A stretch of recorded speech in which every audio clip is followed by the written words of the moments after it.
여러분, 오늘 점심 드시고 커피 한 잔 하셨나요? 저는 아까 습관적으로 환율 어플을 켰다가 체할 뻔했습니다. 오늘 환율 또 1,470원대입니다. 사실 우리가 1,400원이라는 숫자를 뉴스에서 보게 되면 심장이 덜컥 내려앉아야 정상이거든요. 왜냐하면 역사적으로 이 숫자는 1997년 IMF 외환위기 그리고 2008년 글로벌 금융위기 때나 보던 말 그대로 국가 비상사태를 알리는 사이렌이었으니까요. 그런데 지금 2026년 2월 우리 분위기는 어떤가요? 너무 조용합니다. 무서울 정도로 덤덤하죠? 이게 진짜 무서운 거예요. 위기가 일상이 되어버린 거니까요. 직장인인 우리에게 이 고환율이 왜 무섭냐면요. 월급은 그대로인데 내 돈의 가치가 실시간으로 삭제되고 있기 때문입니다. 여러분이 통장에 넣어둔 소중한 1억 원, 불과 4에서 5년 전만 해도 달러로 바꾸면 9만 달러 가까이 됐거든요. 지금은 6만 8천 달러도 간당간당합니다. 아무것도 안 했는데 앉은 자리에서 내 자산의 20% 이상이 증발해버린 셈이죠. 오늘은 1,400원 환율이 왜 뉴 노멀이 될 수밖에 없는지, 그리고 이 구조적인 가난의 곤래에서 우리 지갑을 어떻게 지켜야 할지 제가 공부한 내용을 아주 적나라하게 풀어드릴게요. 일단 정부나 한국은행의 발표를 보면요. 우리나라 경제 펀더멘털은 튼튼하다, 수출도 잘 되고 있다, 지금 환율은 일시적인 현상이라고 안심을 시킵니다. 실제로 반도체 수출이나 무역수지 흑자 기록을 보면 틀린 말은 아니에요. 그런데 말입니다. 시장의 반응은 완전 딴판이거든요. 수출이 잘 되는데 왜 환율은 안 떨어질까요? 예전 공식대로라면 수출 기업이 달러를 벌어오면 그 달러가 시장에 풀려서 환율이 내려가야 맞잖아요.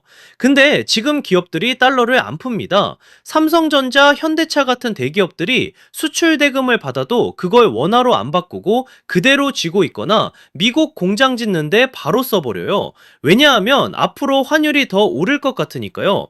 기업 재무팀 입장에서 생각해보자고요.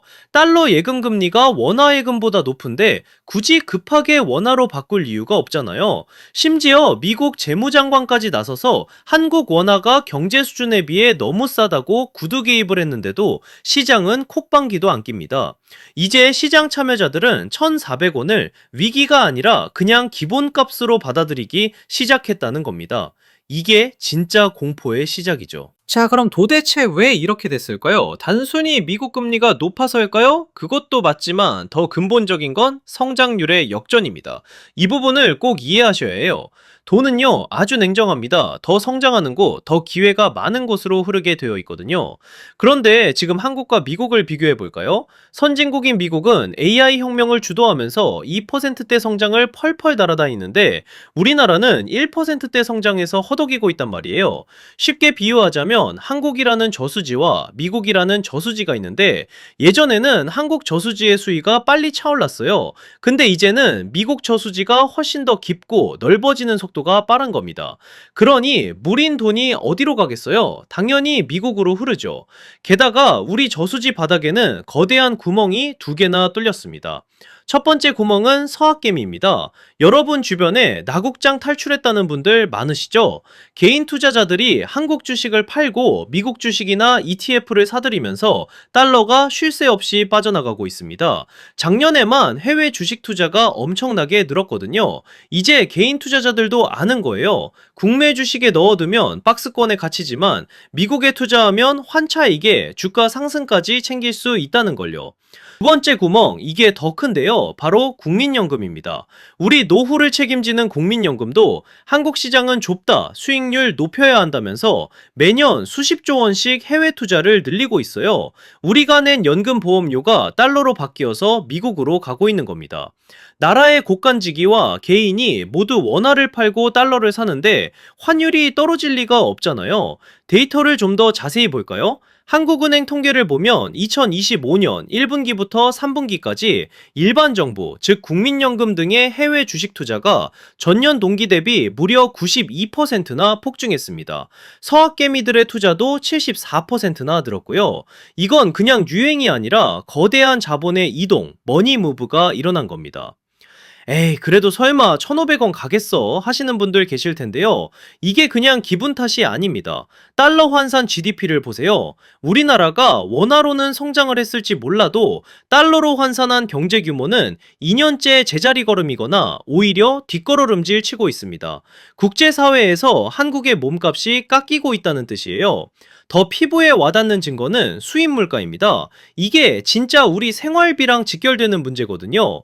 한국은행 데이터를 까보니까요, 지난 5년간 커피 수입 단가는 달러 기준으로 3배 올랐거든요. 근데 환율이 오니까 원화 기준으로는 4배 가까이 뛰었습니다. 스타벅스 커피 값이 계속 오르는 게 단순히 인건비 때문만은 아니라는 거죠. 소고기도 마찬가지예요. 달러로는 30%나 올랐는데 우리가 마트에서 사는 가격은 환율 때문에 60% 넘게 올랐습니다. 월급 빼고 다 오른다는 말이 그냥 하는 소리가 아니라 환율 때문에 벌어지는 수학적인 팩트라는 겁니다. 심지어 요즘 기름값도 심상치 않죠? 국제유가가 조금만 올라도 주유소 가격표가 확확 바뀌는 거 느끼셨을 거예요. 우리가 쓰는 에너지의 90% 이상을 수입하잖아요. 환율이 오르면 전기요금, 가스요금, 인상 압박으로 이어질 수밖에 없습니다. 그리고 작년 11월 기준으로 수입 물가 지수가 4개월 연속 상승했거든요. 이게 시차를 두고 우리 장바구니 물가에 반영될 텐데 올봄 물가가 정말 걱정되는 이유입니다. 그럼 여기서 최악의 시나리오는 뭘까요? 만약 환율이 1,500원을 훌쩍 넘어버리면 우리 삶은 어떻게 될까요? 가장 무서운 건 스태그플레이션의 현실화입니다. 환율이 오르면 수입 원자재 가격이 오르죠. 그럼 기업들은 제품 가격을 올릴 수밖에 없습니다. 물가는 미친 듯이 오르는데 경기는 안 좋아서 월급은 안 오르는 상황. 상상만 해도 끔찍하잖아요. 직장인분들 올해 해외여행 계획 있으신가요?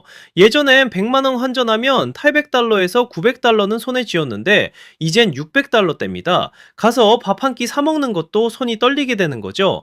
아, 이번 주간은 그냥 집에서 쉬어야겠다. 이렇게 소비가 위축되면 자영업자분들은 더 힘들어지고 내수 경기는 더 얼어붙는 악순환이 시작됩니다.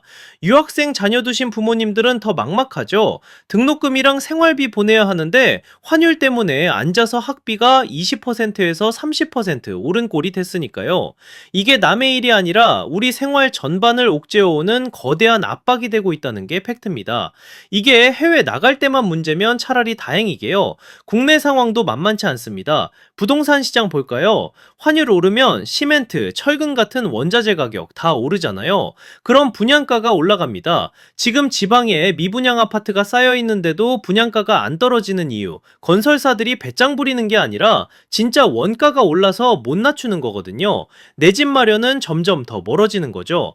주식시장은 더 슬픕니다. 외국인 투자자 입장에서 생각해보세요. 한국 주식이 10% 올라도 원화 가치가 10% 떨어지면 말짱 두루묵이거든요. 환차손이라고 하죠. 그러니 외국인들은 한국 주식을 팔고 떠나는 셀 코리아를 계속할 수밖에 없습니다. 국장 탈출은 지능순이라는 자주 섞인 농담. 사실 듣기 싫지만 고환율 상황에서는 너무나 합리적인 선택이 되어버리는 슬픈 현실인 거죠. 우리 증시가 박스권에 갇혀있는 가장 큰 족쇄 중 하나가 바로 이 환율입니다. 외국인이 팔고 나가면 주가는 떨어지고 주가가 떨어지니 개인들도 떠나고 악순환이 반복되는 겁니다. 정부도 이걸 아니까 국민연금과 외환 스와프를 체결하고 수출 기업들 불러서 달러 좀 팔아달라고 읍소도 하고 여러 가지 대책을 내놓고는 있습니다. 하지만 이런 대책들은 일시적인 방어책일 뿐 거대한 흐름을 바꾸기엔 역부족이라는 평가가 많아요. 뚝이 무너지고 있는데 손가락으로 막고 있는 형국이랄까요? 자, 오늘 이야기 세 줄로 요약해드립니다. 첫째, 1,400원대 환율은 일시적 현상이 아닌 구조적인 뉴 노멀이 되었습니다. 둘째, 한국보다 미국의 성장세가 강한 한 돈은 계속 미국으로 흐를 수밖에 없습니다. 셋째, 그래서 가만히 원화만 들고 있으면 내 자산의 실질 가치는 계속 줄어듭니다. 그럼 우린 어떻게 해야 할까요? 정부가 환율 잡아주게 마냥 기다리며 기도만 할 수는 없잖아요. 각자 도생의 시대입니다. 내 돈은 내가 지켜야죠. 이제는 내 자산의 포트폴리오를 점검하셔야 합니다. 자산의 일정 부분은 반드시 달러 자산으로 보유하는 게 필수입니다. 미국 ETF를 사시든 달러 예금을 하시든 내 자산 바구니에 달러를 담아둬야 원화 가치가 떨어질 때 내 구매력을 방어할 수 있거든요.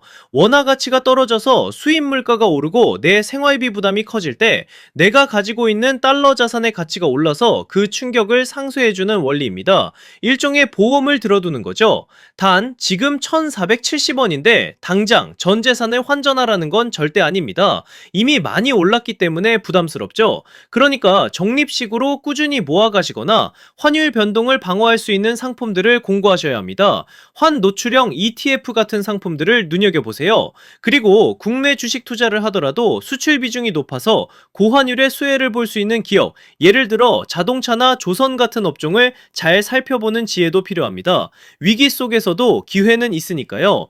여러분, 환율은 이제 남의 나라 돈 이야기가 아닙니다. 내 점심값, 내 대출이자, 내 노후가 걸린 생존 문제입니다. 오늘 내용 꼭 기억하시고 똑똑하게 내 돈 지키시길 바랍니다. 오늘 영상이 도움되셨다면 아시죠? 다음에도 더 돈 되는 이야기로 찾아오겠습니다. 고맙습니다.